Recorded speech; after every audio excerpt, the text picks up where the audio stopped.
Hi Capricorn, here is a general look at your solar chart for October 2014.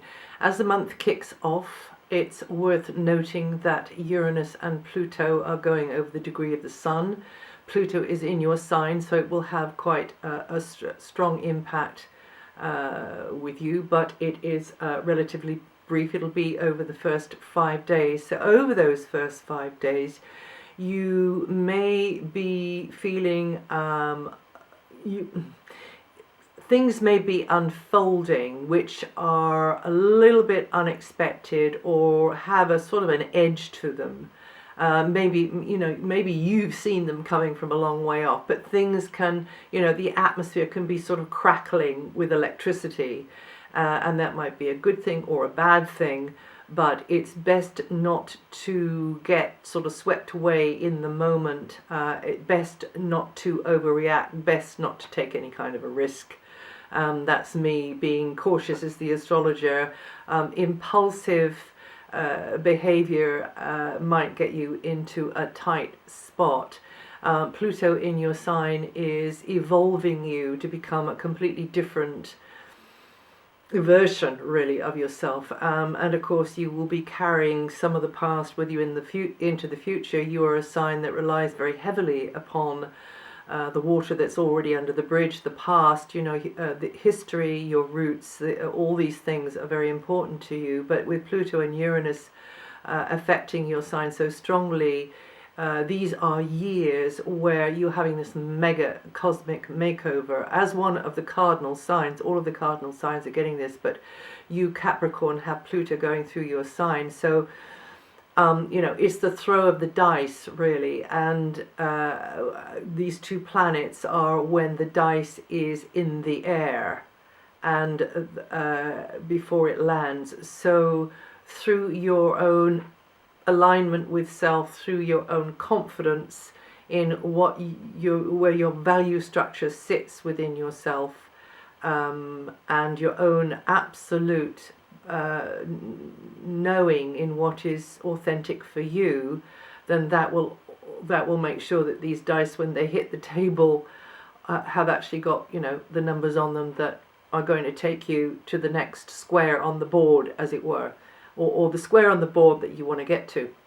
But I have to say that with Uranus so strong at the moment, rather unconventional events or surprises can be in the pipeline, and that might not be directly at you, that might be affecting another or a group of others, but then that impacts you as a side effect. So that kind of gives you the flavor of this.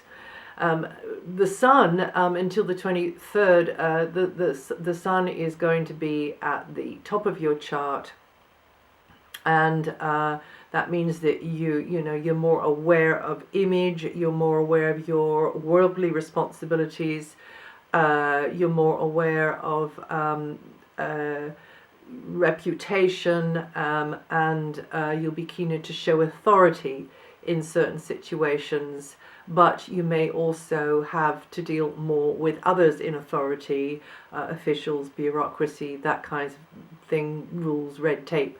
But this is very much a time that your attention will be on short-term aims, longer-term ambitions and goals. So this is a time to follow a firm direction as well as you can. This transit early in the month, after that flurry, things will kind of settle down. The dice will have hit the table. And then from the 23rd, it's a very proactive phase. The Sun moves into a very future-orientated area where the ball is rolling on this or that or the other thing. You feel connections with people of like mind, kindred spirits, those working towards a common goal. Networking is highlighted there. Now, as the month kicks off, Venus is in that sector of your chart. So, even though there is this air of uncertainty and unpredictability around, the support of friends, acquaintances, colleagues is likely to be there. and you can use that as you move forwards in this more responsible kind of a way.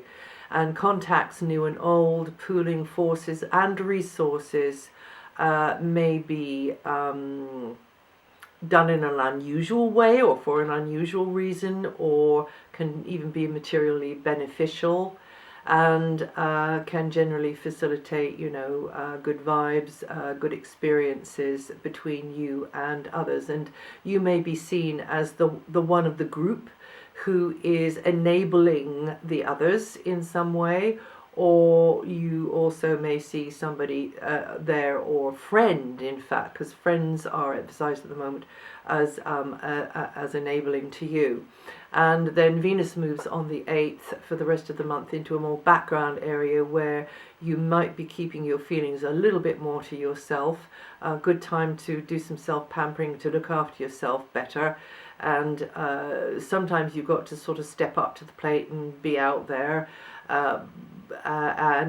Because of the position of the sun actually will mean, propel you outwards, but you should be keeping a protection really around yourself to a degree, and not being too open in your feelings until Venus comes into your sign. But at this time, your urge to assist, your urge to support others will be very, very strong.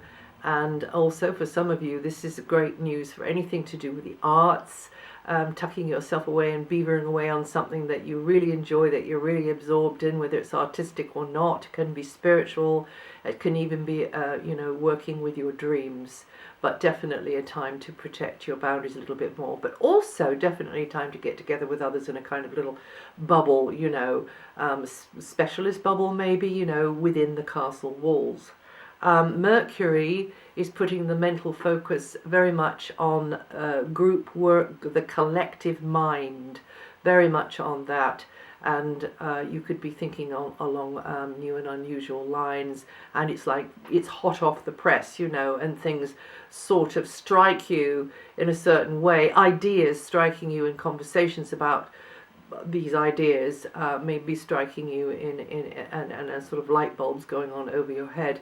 And technology could have more of your attention at this time, but more mental focus on the group, whether it's your group or another group, a collective of some kind, collective thinking, anything to do with the internet, of course, and friendships, and as I say, particularly in the first 8 days, very much support coming through there. However, Mercury goes retrograde on the 21st, and that may mean friends or associates are not there in the way that you thought they were going to be there. So it will be time for you to prepare for that and to assess perhaps who are your fair weather friends and who are your rainy day friends.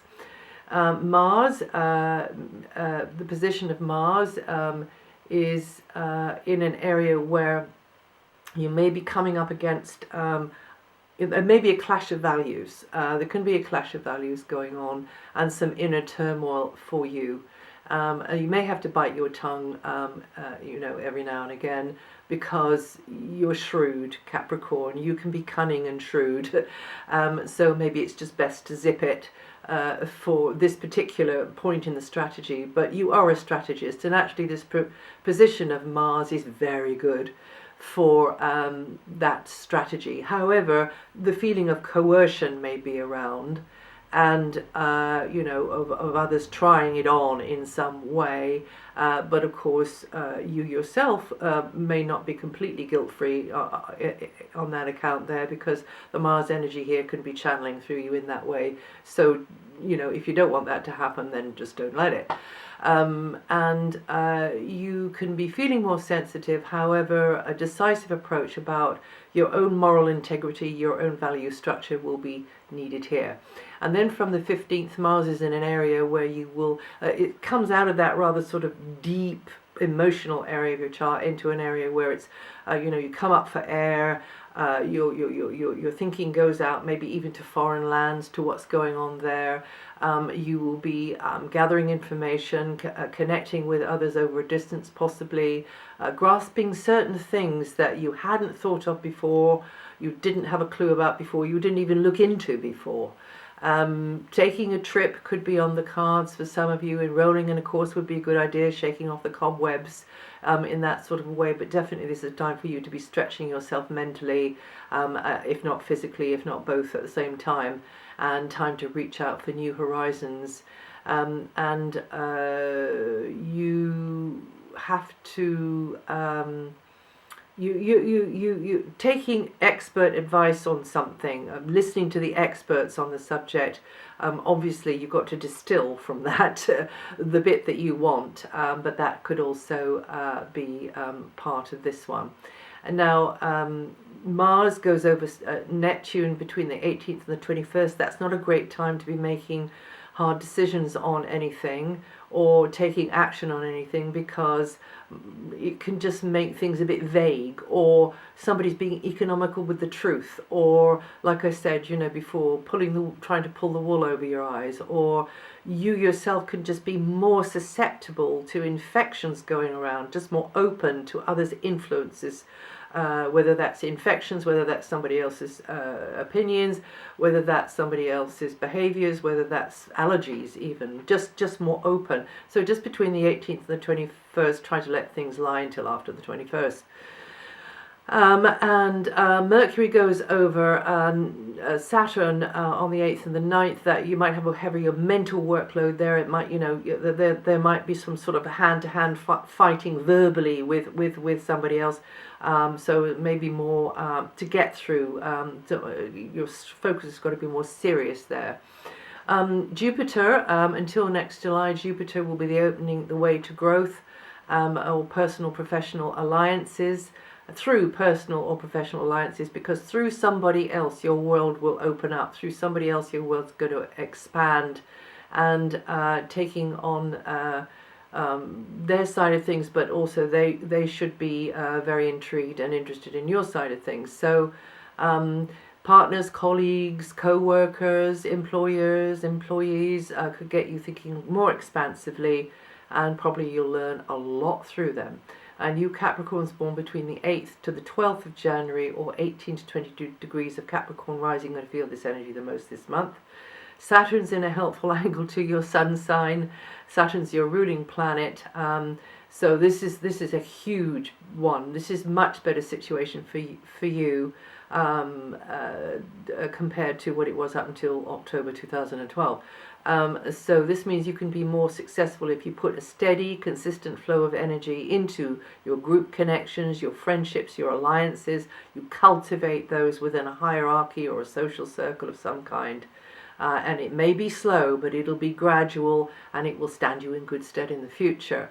And you Capricorns born between the 30th of December or the 5th of January, of 9 to 15 degrees rising, going to feel this energy the most. I think that might be it. That's it for October. If you know your rising sign or your moon sign, try listening to those. It might give you a more rounded view of what I've said here, taking away some bits and adding some bits, whatever fits for you. And also, if you want to know what the slower outer planets are doing, the ones I haven't mentioned, which I've mentioned nearly all of them really, go to my website. I update that every month and see which part of your sign they may be affecting. And I'll see you the next time.